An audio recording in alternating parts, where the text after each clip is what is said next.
Hi guys, and welcome to Reading Comprehension Top Tips for Key Stage 2. So today you've got some reading comprehension to do. You don't know exactly what you need to do. So if we follow these top tips, we'll be able to find out exactly what is expected of us in each question and in the different questions that you might have been set.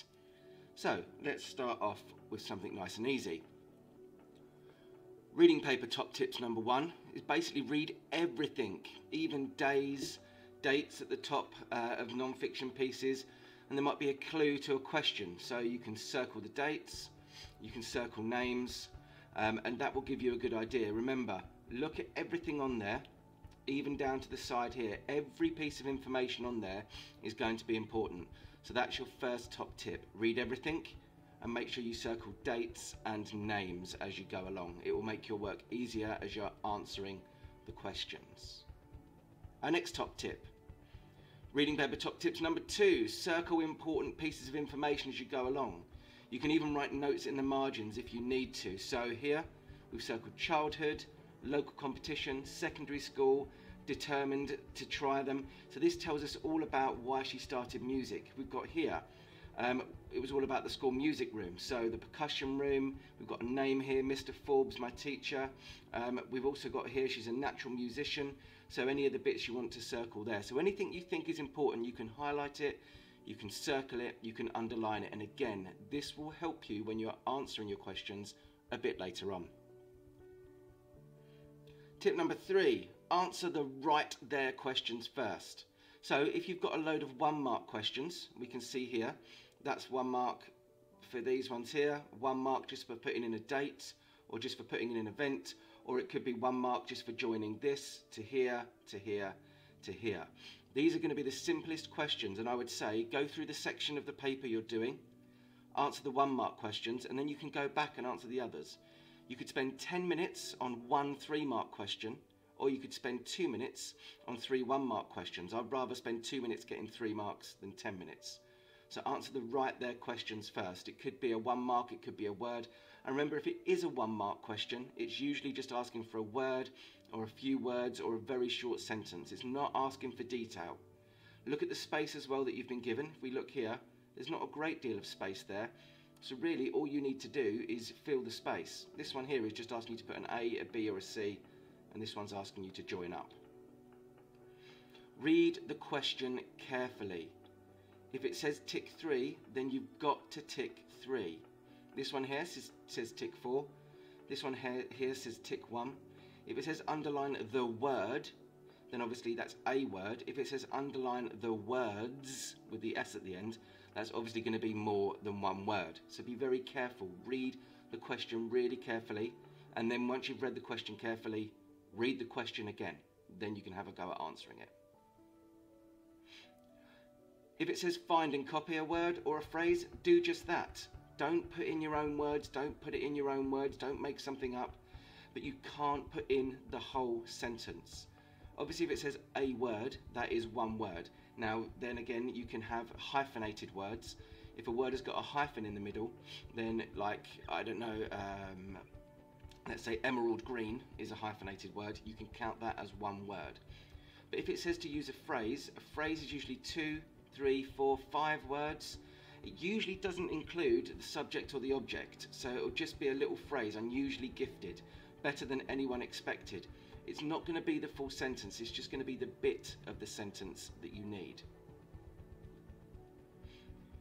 If it asks you your opinion on something, you can make it up. It doesn't actually need to be your opinion. If you think, well, it'd be easier to do this one than it would to do this one, and I've got reasons for it, it doesn't actually have to be your opinion. Now, you're not lying, you're just answering the question to the best of your ability. So you can also answer your question because I think it would be fun. To save time, you've got to start with because I'd already ticked the one about the drum, and I knew what, and the person who's marking it knows what I'm talking about. Now, I might hate drumming. I do love drumming, but I might hate drumming. I might not enjoy the thing that it's asking me to give an opinion on. But if I make up the answer, as long as it is linked to the paragraph, that is the most important thing. You might not like either of them. So you'd have to pick one and give a reason for it. Again, it doesn't need to be a reason that you feel in your deepest thoughts and in your heart, but actually something that you can back up, something that you can use the evidence to back up on there. And starting with because really helps. So write the answer and make sure you use the word because to explain it. If you've got a 3-mark question here, then try and think of 3 different points. If you need to bullet point them, bullet point them. If you can't think of 3 points, write down a point and then use some evidence to back it up. So explain what you're why you're answering it, and then write another point. You usually get 1 point for each, 1 mark for each point that you make. So first point is this, second point is that, third point is this. But you can get 2 marks if you make a point and use some evidence to back it up. Make sure the evidence is from a text. You can use a quote if you want to use a quote, but you don't have to. You don't have to use a quote. You can just say, because I think that he was brave because in the text it says that. Or I think that he was foolish because in the text it says that. Or I think he was brave and foolish because in the text it says that, blah, blah, blah. And also he did this. So that's a point, that's my evidence, and then it's another point. If you're asked to predict what would happen next, don't just go off on one. If you're reading a story like Harry Potter, don't then start talking about killer robots coming from the planet Mars. You need to think what's happening next. Think of the things that need resolving in the story. So the bits of the story that are left unfinished, and comment on them and try to find different things. So what do you think will happen after the rain comes? Explain your answer fully. Well, the crops could grow, they could feel happier, they could get wet, but don't say after the rain has come, I think a dragon will swoop down from the... It's got to be to do with what you are reading. So if you're reading Harry Potter and you're answering questions on Harry Potter, then obviously, yeah, you can say, well, I think Harry will do this, and you can include magic. But obviously, as I say, not killer robots and not anything that doesn't fit with Harry Potter. If you're making a prediction, you're being asked to predict, make sure it fits with what you're doing. So if you're asked to hot seat a character, refer to the events in the text and comment on them. So you've got to imagine you are that character. You're going to write in first person. And you're going to think about your feelings and your actions. Oh, I have to wait to hide the bill before Bill sees it. It will only make him feel worse than he already does. I really wish the rain would come and we could finally get some money. So think about that character. Think about what that character's feeling and think about what that character might do. But it's really important, if you're asked to write in a speech bubble, write in the first person. Okay. If you're being asked to comment on words, the meaning of words, do not repeat the word or phrase they've used. So if they've asked you what does the word burst tell you about movement, don't say because it was bursting through. Burst and burst. You know, if they say, why was he happy? Because he had a happy face. No, it doesn't quite work. So you've got to think, what could I do? Well, you've got to become a human thesaurus. A human living, breathing thesaurus, and think what the word means. So the word burst means quick, sharp, explosive, fast, powerful, unexpected. If I burst in the door, it's going to be unexpected. If I burst through a wall, it's going to be like a quick, explosive, fast, powerful thing. So then choose 2 of the words from your list, quick and powerful, and then make your sentence. So this is talking about a volcano. The word burst makes the reader think that the lava is moving very quickly and it is so powerful that it can break the hard rock. Quickly is there, quickly is there, powerful is there, powerful is there. Okay? If you're being asked to comment on a metaphor or a simile, you need to think about the meaning or the comparison. So the second death of Pompeii, well, if it's the death of a city, it's being destroyed, and if it's the second time it's happened, then that means it's happened before. So it means that Pompeii will be destroyed just like before it was by the volcano. So it's the second death of Pompeii. Now, Pompeii is a city, it can't particularly die. It can be destroyed or anything else, but you think the death of a city, if a city is dying, then it's going to be destroyed. And if it's the second time it's happened before. If the hailstones were like golf balls hitting a tin roof, well, think about what it would be like. If golf balls hit a tin roof, hit a big piece of metal, it'd be very loud. And you think about the size of a golf ball. That means that the hailstones were white and round and probably very big. So it means that they were making a loud sound, and he was comparing the size of the hailstones to the size of the golf balls. So the hailstones were like, as a simile, golf balls hitting a tin roof. Big, white, noisy. That's basically what it means. And if you're being asked to comment on something a character says, which sounds as if they are saying the opposite of what they mean, then, you know, if I were to say, oh, my precious ironing board, well, I don't like doing the ironing, so precious and ironing boards are words that don't go together. So if the character is saying her precious ironing board, she's being sarcastic or humorous, she's trying to be funny. There's no way I would say, oh look, it's my precious ironing board, and mean it. Don't like doing the ironing. Oh, my precious homework book. Yeah, I don't think so. Or I can't wait for my delightful sats. Well, come off it, guys. Delightful and sats? I don't think so. If you're being asked to comment on the choice of a name for something, it usually is a compound word, so it could hold meaning. So Batman. Why is he called Batman? Well, he's called Batman because he dresses like a bat and he's a man.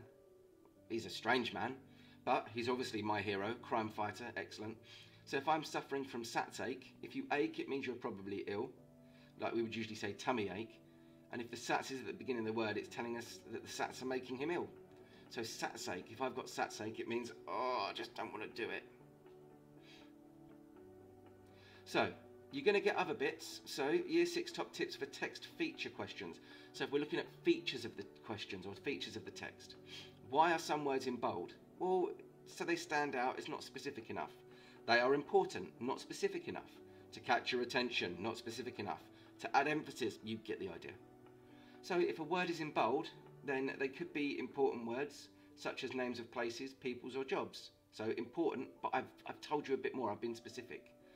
They may be tricky or technical words which need to be explained in the text or in a glossary. Now the glossary we know is the bit at the back that tells you the words. They have the same function as a subheading, so it could be it's informing the reader what they're about to read about, or they may relate to a diagram or a picture, which they are also included. So the diagram or the picture would probably have the words in bold. What happens if you're asked what are the functions of subheadings? Well, again, it's not these bits here, they're not specific enough. Subheadings, they inform the reader about what they are going to read next, what the paragraph under the heading is about, or they can help the reader to navigate and find their way around the text to locate key information more rapidly. So if I want to find a specific piece of information in a text, I'll look for the subheading I need and then go to that paragraph. They could tell the reader that they are moving into a different section or a different topic, and they can help to break up the information into topics. So these are the correct answers, and you've got to write a little bit more and be specific. What is the function of the ellipsis in the text? Well, in speech it could show an interruption, or it could show that somebody's thoughts are trailing off. So they might be halfway through a sentence and then they might. Yep, or it could be at the start of the story introduction, so they could then go into a flashback. It could be in the middle of a short story to show a jump forward in time or place, or to add tension and lead the narrative on a cliffhanger. Or did it? ... And when I do it like that, I always like to think of it as the EastEnders theme tune, the 3 dots. Doom, doom, doom. You can sing along to the rest, I'm not going to sing it for you. And functions of pictures and diagrams. So it could be to tell a story, it could be a comic strip, it could be to illustrate a story, to give more of a better picture to the reader. In a persuasive text, it can produce an emotive response. So a fluffy kitten if you're advertising cat food. If a text is complicated, a diagram can make it clearer, and a diagram can show positions and dimensions more clearly. So that's our Key Stage 2 Reading Comprehension Quick Guide. I hope you found it useful, and I hope you have fun doing whatever reading comprehension we are doing, and do your absolute best, try your absolute hardest, and if you've got time, just answer questions. You're not going to get negatively marked. So if you don't know the answer to a question, have a guess. If it's asking you to join up some lines and you're not sure, figure out the ones that you do know, and the one that's left might be the one that you need. But just have a go at every single question. Good luck, and I'll speak to you soon.